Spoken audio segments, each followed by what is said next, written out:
வணக்கம் சோசியல் உங்கள் விஜய் பாரம்பரியம் வாட் இஸ் த கண்டப்பண்ண டாக்கு டும்மா நீ ஒரு டாபிக் பார்த்தீங்கன்னா நைட் ஷிஃப்ட் ஒர்க் பண்ணுறாங்கன்னா ஜாலியாக இருப்பாங்க பாங்க என்னப்பா ஈஸிப்பா அப்படின்னு சொல்லுவாங்க. நைட்டுனாலே பீஸ்ஃபுல்லாக இருக்கும், ஆனால் ஒர்க் உங்களுக்கு பீஸ்ஃபுல்லாக இருக்குவாங்க. ஏன்டா பீஸ்ஃபுல் இல்லைடா, ஃபீஸ் கேளு ப்ரோக்ராம் ஆக்கி விட்ருவாங்கடா.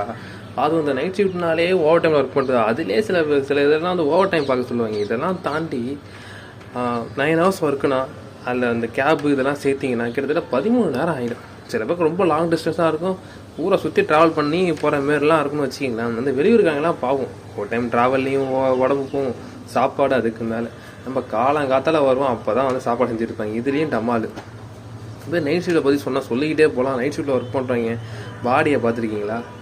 வரக்குள்ளே அந்த ஐ படத்தில் லிங்காசா மாரி இருப்பாங்க, எண்டிங் நடுமா இருப்பாங்க. ஐ படத்தில் எப்படி அவங்க விக்ரம் தான் அவர் அதேமாதிரி ஆகிடுவாங்க நைட் ஷிஃப்ட்டில் ஒர்க் பண்ணுறாங்க. அந்த அளவுக்கு ஹெல்த்தில் கண்ணா பின்னான்னு பீஸ் கேள் பிடிங்கிட்டு போகும். இதை பற்றி நெக்ஸ்ட் வீடியோவில் இன்னும் தெளிவாக சொல்கிறேன்.